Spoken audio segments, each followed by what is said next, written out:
Tjena, everybody, and welcome.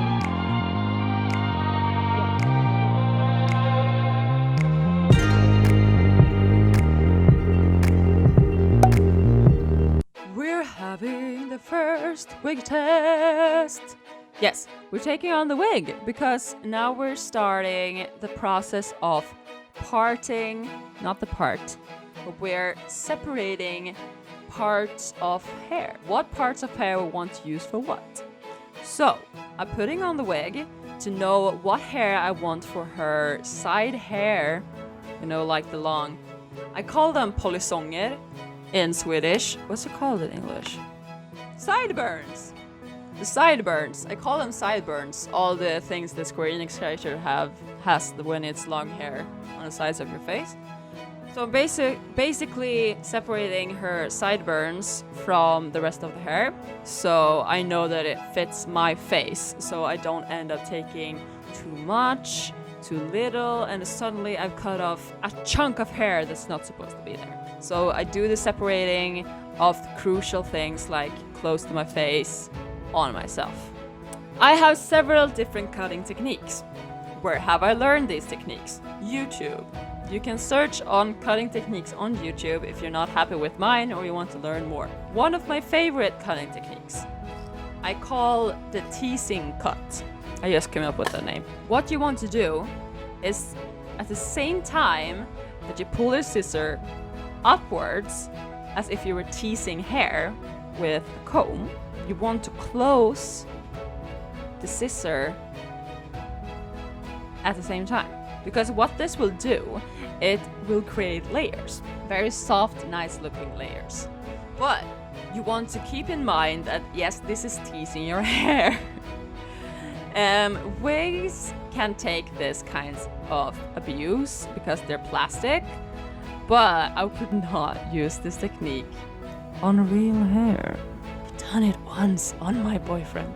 But it looked amazing, and his hair is like the most amazing quality, so don't tell him. So this is one of my favorite techniques because it becomes a very light, feathery, layered look, which is very Square Enix-esque, but also it does damage the wig. So I usually do this to just chop off big chunks or like lengths of hair really quickly. But when I get to details of wig cutting, I cut vertically. This. You've probably seen this before. It's very common with hairdressers and like normal hair cutting people. Because what you don't want to do, you don't want to cut straight across because that creates a blunt edge. We don't want that, not now at least. So you do this to make a soft, nice edge. So that's also one of my very common techniques. I know you're supposed. I also do this at an angle. And as you can see, I've sped up all the video clips, but I actually do this very quickly, so it doesn't become choppy. So those are my techniques that I usually use. How do we spike wigs? With heat and hairspray. That's it. With the right amount of hairspray and heat, you don't actually have to use a lot of hairspray because you don't want to use too much hairspray because it leaves a residue on the wig which makes it look like a different texture and color sometimes than the rest of the hair, so it will actually show that you've used too much hairspray. So I wouldn't recommend. Use hairspray sparingly. Rather add more hairspray after than use too much hairspray and have your wig change color and texture due to you using too much hairspray. Also, if you use too much hairspray or wax or gel or whatever you use to spike your wigs, it will actually make the hair heavier, which will make the spike fight gravity and slope downwards. So if you're trying to have a spike, boop, and make it too heavy, it will, of course, it's not nice. Also, what hairspray do we use? We only use this. Nothing else. It's got to be Rockin' It. It's gray. Why are we using this one? Why aren't you using Got to Be Glued? Because the problem with the Got to Be Glued is, just like the name suggests, it's more like glue, which makes the spikes not as flexible, which could end up breaking your wig. With rocking it, the point is that if you smash your wig or if you hit spike, it's supposed to bounce back. But with glued, it just gets so stiff that it has a tendency to almost like break and like bend instead of flopping back. So, step by step, how you spike something. You take the spike, hold it in the position you want it to be, you spray it with hairspray, which in the end makes it wet because hairspray becomes wet, it becomes like a liquid. You hold it in place, attach heat with a hairspray, and let it stay in that position until the hairspray dries. Also until it cools down, because the heat will shape the plastic and keeping it in place while the hairspray dries as well. So the heat is actually the ones keeping the shape of the spike when hairspray's only job is to help the heat and the hair have strength enough to do it. Through this entire process, I always look back at references. I've taken pictures from the game, pictures from trailers, pictures from promotional art, whatever you want to do. Always refer back to pictures so I actually get it the right way. Okay, let's just pause here for a moment. This is like the cutest little thing. You can see in my eyes and my little weird ass smirk smile that something is going on. You guys, it was Kingdom Hearts 3. The game was stuck for days in France, and then it arrived in the Netherlands when I had made them and asked them where is my game, and they were like, oh, it says it's at your place, so what's the problem? Mail me back if it's not right, which I did, because no, it says that game is in the Netherlands, I live in Sweden. And he never answered me. He answered me after I had got the game and was playing the game in Sweden. So like multiple days after the Netherlands incident. So this was me receiving a message that the game was in Sweden. The game has entered Sweden, the svenska kungadömet, Sverige. And I was so happy. Oh, okay, let's move on.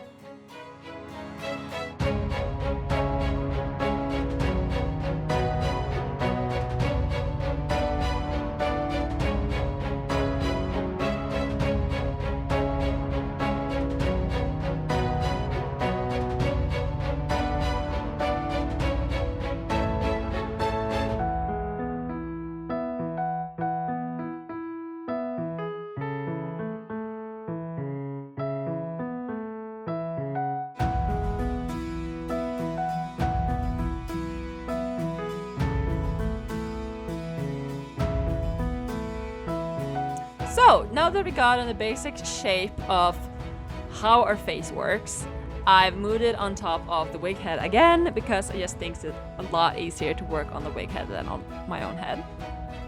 Here you'll see multiple times that I use pins on the wig head to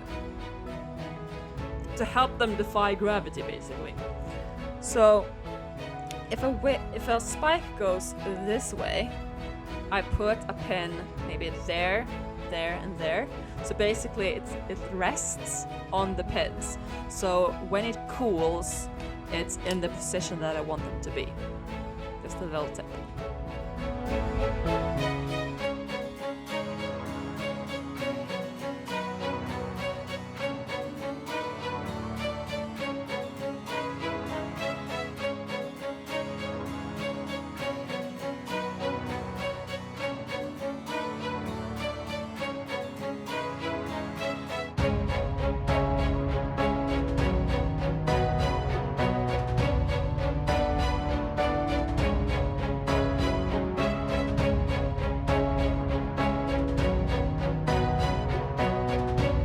Also, here's why we don't use got to be glued. If you make mistakes, it's a lot easier to fix with rocking it compared to got to be glued. What I did was apparently I had used hair for the sideburns on my wig that I wanted to use on a spike on top of my head. And luckily I had so much hair that I was able to pull it from the sideburns and actually use it for the spike on top of my head without damaging the style or the thickness of the sideburn. But this is a thing to keep in mind. If you're really scared about making mistakes or using a hairspray that's not as gentle as mine is, maybe it's a good idea to separate every spike on your wig before you start hairspraying it. I know a lot of people do that, so they do every specific single little spike separated with little clips before they start hairspraying it.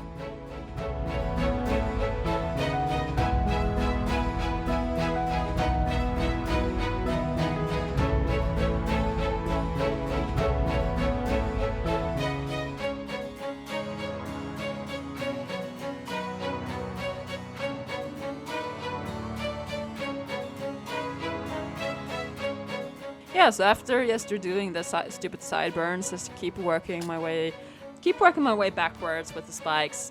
I tend to always work from the face and backwards because I feel like the hair that is framing your face are the most important parts of the wig, because those are the ones you'll probably take the most pictures of because it's your face. So I feel like those are the most important, and I work my way backwards so everything is matching what happens in the front.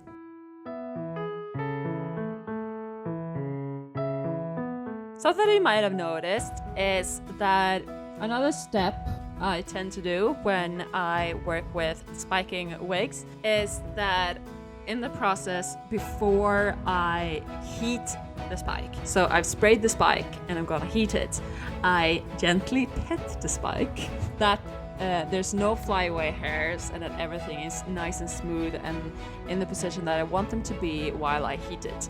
And if I see any flyaway hairs while I'm heating the spike, I may take my hand and pet it once more, or I just cut away the fly hairs so that the spike becomes as smooth as possible, since once again Kingdom Hearts hair is very, very, very, very smooth even though they have spikes.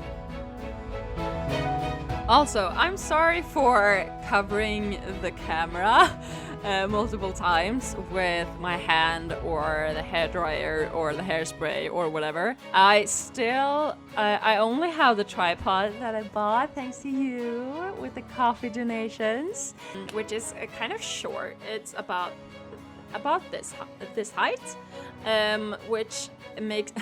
You can see on the right side that I have my, what's it called in English? Strykbräda? Ironing board. You can see that I've actually kept that one right across to me, besides me, just to be able to get it to the right height to record what's going on with the wig, which makes it not ideal in the right position and also made me bump into it a couple of times. So there's plenty of clips of just the camera falling. I plan to do more wig tutorials as well. I think they're really fun. They take a lot longer to record and edit than a makeup tutorial, because in a makeup tutorial the footage may be just like 2-3 hours long at maximum, but with this one it was 13 hours of footage that I had to go through and trim down, so it takes a lot longer. But wigs are one of my favorite things to do in cosplay, so I would love to keep sharing on how I do that. I just had to find a better way to do it, I think, than the ironing board.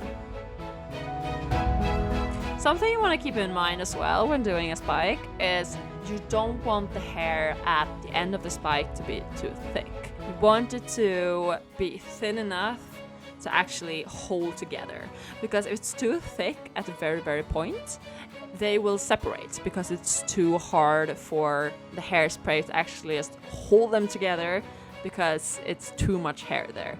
So what you really want to focus on is get the hair at the end as thin as possible, basically, so that the hairspray and heat will actually be able to hold them together. Or you can use glue at the ends to actually keep them together.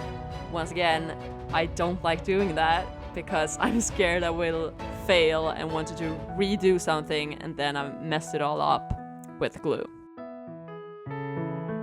Also, like, guys, what's up with Aqua and her colors? I'm so sick of her colors changing all the time, because I've been trying to cosplay Aqua since Birth by Sleep was like the only thing with Aqua in it, and then they changed in 0.2, and now they changed again in Kingdom Hearts 3. So I feel like I will never really be able to catch up with Aqua and her never-ending shade of blue changing on her hair and those flappy side things. I also love the fact that you can see my computer behind. I always have videos playing while I do wigs. I either have like cosplay tutorials, some YouTube video I want to watch. I most often, like 99% of the time, have GT Live playing. So the Game Theory channel and the Game Theory crew with Matt, Pat, and Stephanie and the gang. I basically always have their games and things playing. And now they have a podcast as well. So that's perfect for me, who's not ever being able to watch their videos while I do my wigs. I know it's super stupid, but I just love them talking and doing weird stuff.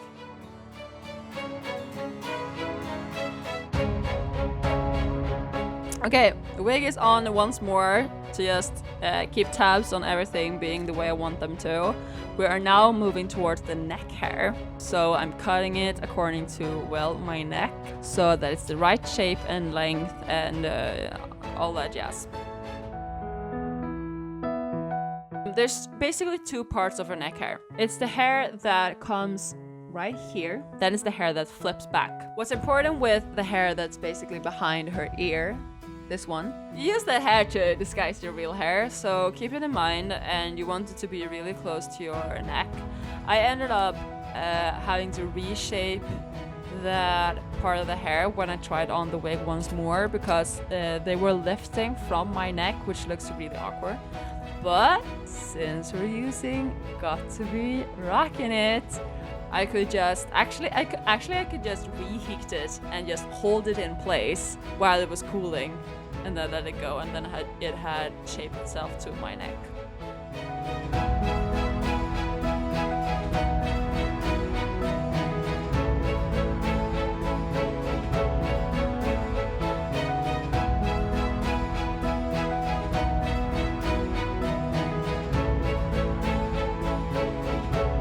On Aqua, the spikes become thinner and thinner and thinner the more towards your neck you're getting.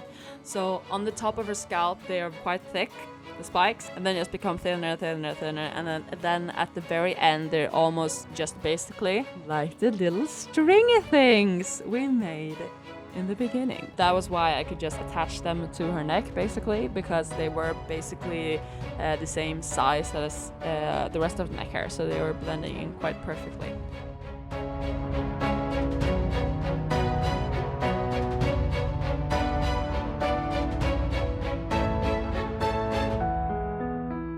Also, now is when you get to the point where it starts to curve instead of just going straight and being a point. It starts to whoop, whoop, whoop in her mullet. So what you want to do is when you heat it and hairspray it, you want to, just like the way we did with the pins, you want to make like a little bed for it to rest while it's drying.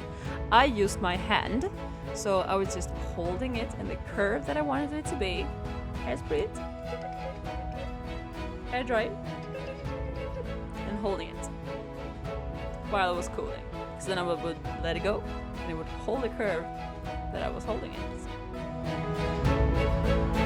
How are you guys feeling about this whole me talking over what I have been recording thing? Do you feel like it's working out? I feel like it's doing quite well, actually. What are you guys thinking? Please tell me. I want you to be happy with me.